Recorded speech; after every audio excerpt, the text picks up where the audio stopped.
Assalamu alaikum, welcome to my channel. Today I'm gonna share an unique recipe that is pasta.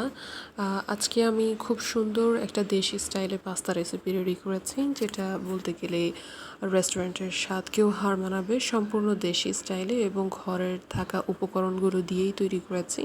But viewers, আপনারা আউটলুকটা তো দেখতেই পাচ্ছেন কতটা সুন্দর হয়েছে, এবং এটার প্রস্তুত প্রণালীটাও অনেক সুন্দর এবং ইজি। আপনার হাতের কাছে থাকা যে উপকরণগুলো আছে সেগুলো দিয়েই আপনি খুব ইজিলি রেডি করতে পারবেন। প্রথমে আপনাদেরকে ইনগ্রিডিয়েন্টসগুলো দেখিয়ে নিচ্ছি। এখানে আমি কিউব করে কাটা 1 কাপের মতো পেঁয়াজ নিয়েছি, সাথে কাঁচামরিচ নিয়েছি 7 থেকে 8টা, লবণ লাগছে আমাদের পরিমাণ মতো, এবং তার সাথে আদা এবং রসুন পেস্ট করে নিয়েছি পরিমাণ মতো। শুধু আদা এবং রসুন আমি এখানে একসাথে মিক্স করে নিয়েছি পেস্ট করে। আর এরপরে যেটা লাগছে, একটা ডিম লাগবে এবং কিছু টমেটো কুচি করে নিতে হবে। আমার টমেটোগুলো আমি আস্তই দেখিয়ে দিচ্ছি, এগুলো পরে কুচি করে নিব। আর এছাড়া অল্প কিছু মশলা লাগবে। মশলা বলতে এখানে আমি নিয়েছি ধনিয়ার গুঁড়া আর হচ্ছে হলুদের গুঁড়া, যেটা আমাদের হাতের কাছেই থাকে বা বাসায় অলওয়েজ অ্যাভেলেবেল থাকে। এটা দিয়ে আমরা খুব সহজেই তৈরি করতে পারবো।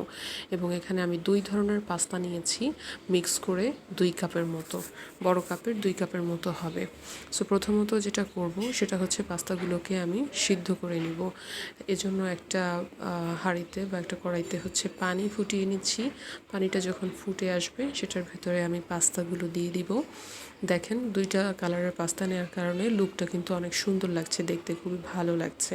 সো পানিটা একটু ফুটে নেওয়ার জন্য অপেক্ষা করছি। ফুটে গেলেই হচ্ছে পাস্তাগুলো দিয়ে দিব।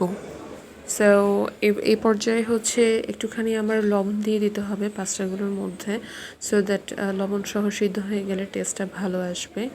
সো একটুখানি আমি লবণ দিয়ে দেবো এখানে।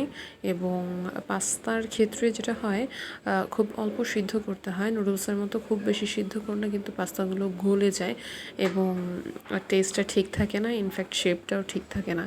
সো যার কারণে খুব বেশি সিদ্ধ করব না, অল্প কয়েক মিনিট সিদ্ধ করার পরেই যখনই দেখব বয়েল হয়ে গিয়েছে, সাথে সাথে এটাকে নামিয়ে দেন ছেঁকে ঠান্ডা পানি ছেড়ে দিতে হবে উপর দিয়ে।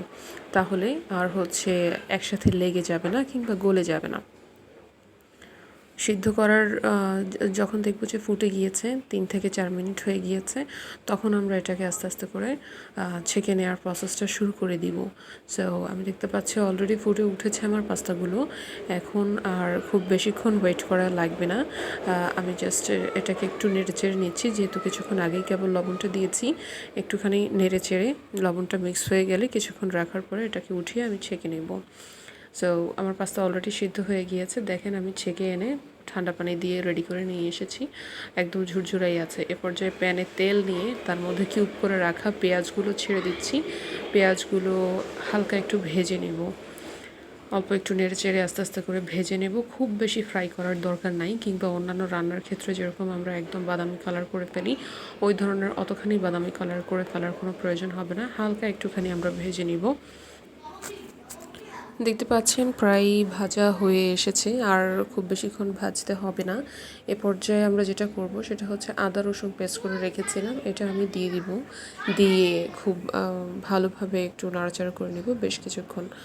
আর এর সাথে হচ্ছে লবণ দিয়ে দিচ্ছি আমি পরিমাণ মতো, যতটুকু লাগবে। আপনারা আপনাদের যতটুকুখানি পাস্তা নিচ্ছেন সেই পাস্তার পরিমাণের উপর ডিপেন্ড করে হচ্ছে লবণটা দিবেন।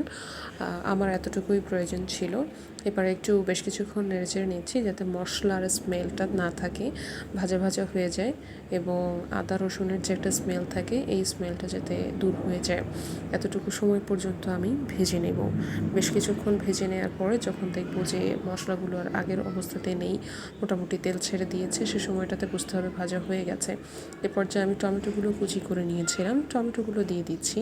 টমেটোগুলোকে সম্পূর্ণরূপে গলিয়ে নিতে হবে আমার, একদম সিদ্ধ করে।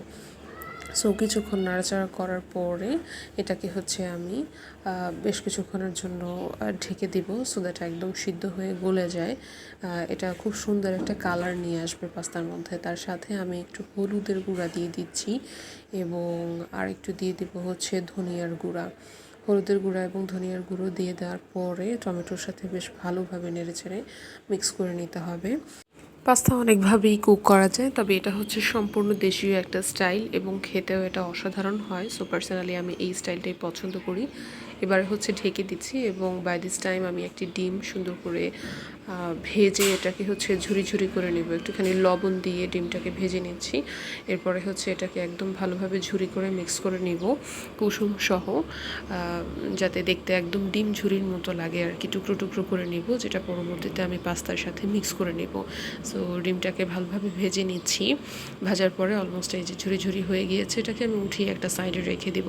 বাই দিস টাইম দেখি আমার টমেটোটার কী অবস্থা, যেটা কিছুক্ষণ আগে আমি ঢেকে দিয়েছিলাম। হ্যাঁ, অনেকটাই সেদ্ধ হয়ে এটা নরম হয়ে গিয়েছে। সো একটু কিছুক্ষণ নাড়াচাড়া করলেই এটা একদম সসের মতো কাজ করবে। সো যারা হচ্ছে সস অ্যাভয়েড করতে চান বা খুব বেশি হেলথ কনসিয়াস, সস টাইপের খাবার দাবার খেতে চান না, তারা কিন্তু এই প্রসেসে পাস্তাটা রান্না করে খেতে পারেন। তাহলে আপনার এক্সট্রা সস অ্যাড করতে হবে না, সম্পূর্ণ সসের কাজটাই করবে হচ্ছে টমেটোটা। সো টমেটোটা খুব ভালোভাবে অলরেডি সিদ্ধ হয়ে গিয়েছে। সো আমি কিছুক্ষণ জাস্ট একটু কুক করে নেব। ভালোভাবে নাড়াচাড়া করে নেওয়ার পরে এইবারে আমি দিয়ে দিচ্ছি হচ্ছে কাঁচামরিচগুলো। কাঁচামরিচগুলো শেষে দেওয়ার একটা বিশেষ কারণ আছে।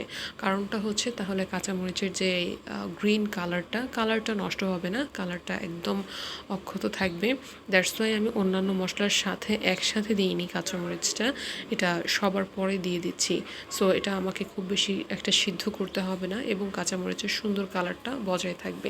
এই পর্যায়ে আমার সেই সিদ্ধ করে রাখা পাস্তাগুলো আমি এটার মধ্যে আস্তে আস্তে করে ঢেলে দিচ্ছি এবং দিয়ে দেওয়া হয়ে গেলে খুব ভালোভাবে আস্তে আস্তে করে মিক্স করে নিব সম্পূর্ণ মশলাটা পাস্তার সাথে। সো দ্যাট সম্পূর্ণ পাস্তাটার গায়েই হচ্ছে মশলাটা সম্পূর্ণভাবে লেগে যায় এবং এভাবে করে বেশ কিছুক্ষণ কুক করব। ভালোভাবে মিশে গেলে এবার এ পর্যায়ে হচ্ছে আমার ডিমগুলো যেগুলো রেখে দিয়েছিলাম সেই ডিম ঝুড়িগুলো এখানে দিয়ে দিব। দিয়ে আরও কিছুক্ষণ নেড়ে চেড়ে রান্না করে নিব। আমার কুক করা অলমোস্ট শেষের দিকে। জাস্ট ভালোভাবে কুক হয়ে গেলে জাস্ট 2 থেকে 3 মিনিট আপনারা এভাবে নেড়েচেড়ে নেবেন। এরপরেই হচ্ছে সার্ভ করার মতো উপযোগী হয়ে যাবে। আমি অলরেডি উঠিয়ে নিয়েছি। সো দেখুন কালারটা কত সুন্দর এসেছে। এভাবে করে আপনি কিন্তু বাসায় একজন গেস্ট আসলে তাদেরকে সার্ভ করতে পারবেন, কিংবা নিজের বাসার ফ্যামিলি মেম্বারদের জন্য এভাবে রেডি করতে পারবেন। অসাধারণ একটা টেস্ট হয়েছে। এটা কিন্তু আপনারা বাসায় ট্রাই করতে ভুলবেন না, অবশ্যই বাসায় ট্রাই করবেন। আর নিত্য নতুন এরকম ভিডিও পেতে আমাদের সাথেই থাকুন, সাবস্ক্রাইব করুন এবং লাইক কমেন্ট শেয়ার করুন। ধন্যবাদ।